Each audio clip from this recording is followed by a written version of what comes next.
नमस्कार दोस्तों, आज हम अध्याय औद्योगिकरण का युग की भाग 3 की चर्चा करेंगे। तो चलिए दोस्तों, अब हम आगे बढ़ते हैं। दोस्तों, इस वीडियो में हम चर्चा करेंगे उपनिवेशों में औद्योगिकरण पे, फैक्ट्रियों का आना, औद्योगिक विकास का अनूठापन और वस्तुओं के लिए बाजार। तो चलिए दोस्तों, शुरुआत करते हैं हम उपनिवेशों में औद्योगिकरण से। दोस्तों, अब हम चर्चा करेंगे कि एक उपनिवेश का औद्योगिकरण कैसे होता है, जहां पे हम कारखाना उद्योग के साथ-साथ गैर मशीनी क्षेत्र पे भी ध्यान देंगे। पर हमारा अध्ययन मुख्य रूप से कपड़ा उद्योग तक सीमित रहेगा।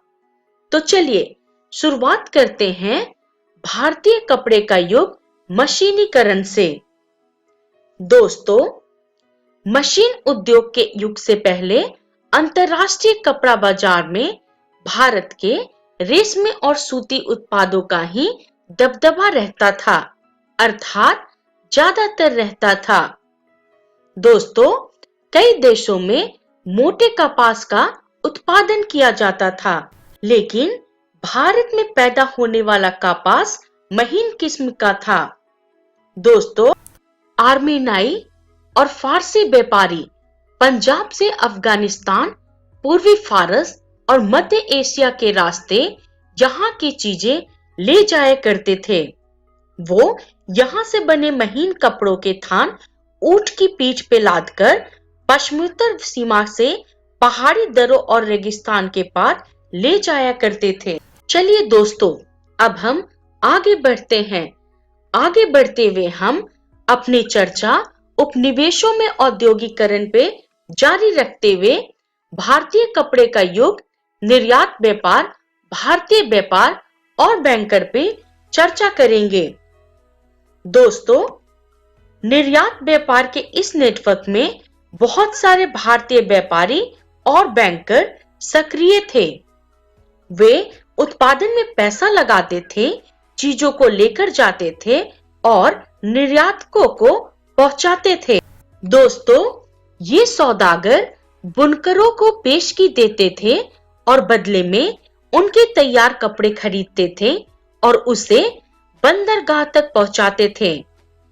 बंदरगाह पे बड़े जहाज के मालिक और निर्यात व्यापारियों के दलाल कीमत पे मोल भाव करते थे और आपूर्ति सौदागरों से माल खरीद लेते थे। चलिए दोस्तों, अब हम आगे बढ़ते हैं। आगे बढ़ते हुए हम अपनी चर्चा उपनिवेशों के औद्योगिकरण को जारी रखते हुए अब हम भारतीय कपड़े के युग यूरोपीय कंपनियों ने धीरे धीरे सत्ता हासिल कर लिए पे चर्चा करते हैं। दोस्तों, सूरत और हुगली दोनों पुराने बंदरगाह कमजोर पड़ गए थे और अब तक इनसे होने वाली निर्यात में कमी आने लगी थी। दोस्तों, स्थानीय बैंकर का दिवालिया हो गया था और 17वीं सदी के आखिर सालों में सूरत बंदरगाह से होने वाले व्यापार का कुल मूल्य 1.6 करोड़ रुपए था, जो कि 1740 के दशक तक गिरकर केवल 30 लाख रह गया था। चलिए दोस्तों, अब हम आगे बढ़ते हैं। आगे बढ़ते हुए हम अपनी चर्चा उपनिवेशों में औद्योगिकरण को जारी रखते हुए अब देखते हैं कि बुनकरों को क्या हुआ। दोस्तों, ईस्ट इंडिया कंपनी ने बुनकर पे निगरानी रखने के लिए, माल इकट्ठा करने के लिए और कपड़ों की गुणवत्ता जांचने के लिए वेतनभोगी कर्मचारी तैनात कर दिए, जिन्हें हम गुमाश्ता कहते हैं। दोस्तों, कंपनी को माल बेचने वाले बुनकर को अन्य खरीदारों के साथ कारोबार करने पे पाबंदी लगा दिया गया, अर्थात वे बुनकर सिर्फ उसी व्यापारी को माल बेच सकते थे जो उन्हें माल तैयार करने के लिए पैसे देते थे। दोस्तों, सभी बुनकर अपनी जमीन के छोटे छोटे टुकड़ों को भाड़ा पे देके पूरा समय बुनकारी में लगाने लगे। चलिए दोस्तों, अब हम आगे बढ़ते हैं। आगे बढ़ते हुए हम अपनी चर्चा को उपनिवेशों में औद्योगिकरण को जारी रखते हैं और हम चर्चा कर रहे हैं कि बुनकरों को क्या हुआ। दोस्तों, धीरे धीरे बुनकरों और गुमाश्तों के बीच में टकराव उत्पन्न होने लगी और इसका मुख्य कारण थे गुमाश्त, जो बाहर के लोग हुआ करते थे, जिनसे गांव वालों का कोई सामाजिक संबंध नहीं होता था। अतः वो गांव वाले की दशा या हालात को समझ नहीं पाते थे और उनके अनुसार कार्य नहीं कर पाते थे, जो कि टकराव का मुख्य वजह था। दोस्तों, कई समय के बाद बुनकरों ने बगावत कर दी और कर्ज लौटाने से इनकार करने लगे। चलिए दोस्तों, अब हम आगे बढ़ते हैं। आगे बढ़ते हुए हम अपनी चर्चा उपनिवेशों में औद्योगिकरण को जारी रखते हुए अब हम देखेंगे भारत में मैनचेस्टर का आना।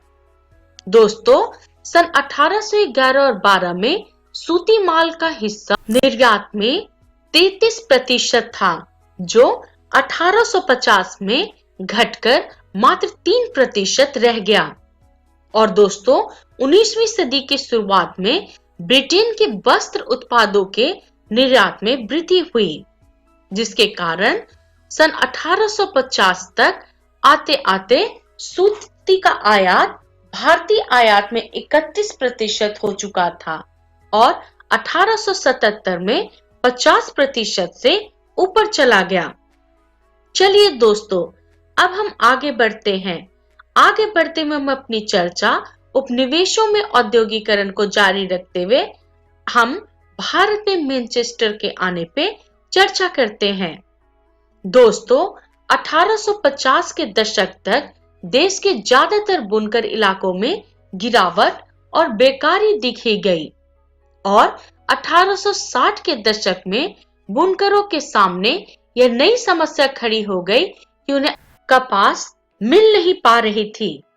और दोस्तों, 19वीं सदी के आखिरी में बुनकरों और कारीगरों के सामने भारतीय कारखाना एक समस्या बन के उभर आया, क्योंकि अब बाजार में मशीनों से बनी चीज ज्यादा देखी जाती थी। चलिए दोस्तों, अब हम आगे बढ़ते हैं। आगे बढ़ते हुए अब हम चर्चा करेंगे फैक्ट्रियों के आने पे। दोस्तों, उद्योगों की स्थापना विभिन्न क्षेत्रों में की गई, जैसे कि पहला कपास मिल सन 1854 में बंबई में लगाई गई और इसके 2 साल के बाद उससे उत्पादन होने लगा। दोस्तों, 1862 में यहां तक ऐसी 4 मिलें काम कर रही थीं, जिनमें 94,000 तकलियां और 2150 करघरे थे।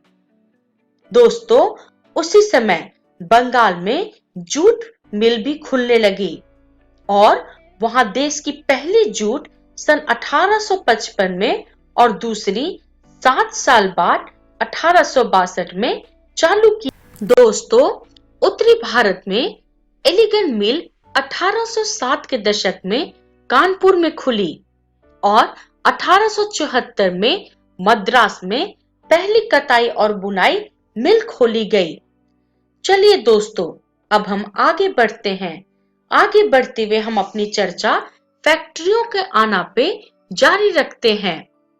दोस्तों, बंगाल में द्वारकानाथ टैगोर ने चीन के साथ व्यापार में खूब पैसा कमाया और उद्योग में निवेश किया। सन 1830 और 40 के दशक में उन्होंने 6 संयुक्त उद्यम कंपनियां लगा ली थी और 1917 में कोलकाता में देश की पहली जूट मिल लगाने वाले मारवाड़ी वेबसाइट सेठ हुकुमचंद ने भी चीन के साथ व्यापार किया। दोस्तों, मद्रास के कुछ सौदागर बर्मा से व्यापार करते थे, जबकि कुछ मध्य पूर्व और पूर्वी अफ्रीका से संबंध रखते थे। चलिए दोस्तों, अब हम आगे बढ़ते हैं।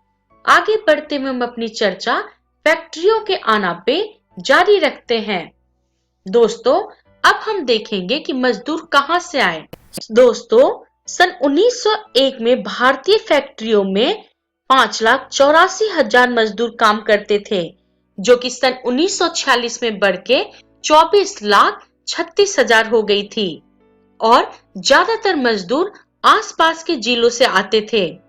दोस्तों, 1911 में मुंबई सूती कपड़ा उद्योग में काम करने वाले 50% से ज्यादा मजदूर पास के रत्नागिरी जिले से आते थे और मजदूरों के भर्ती के लिए उद्योगपति एक जॉबर रखते थे।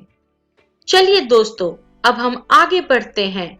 आगे बढ़ते हुए अब हम चर्चा करेंगे औद्योगिक विकास का अनुठापन। दोस्तों, यूरोपियों ने ऐसे उत्पाद में पैसे निवेश किए जिनकी भारत में बिक्री के लिए नहीं बल्कि मुख्य रूप से निर्यात के लिए आवश्यक थी, जैसे कि कॉफी, खनन, नील, जूट आदि।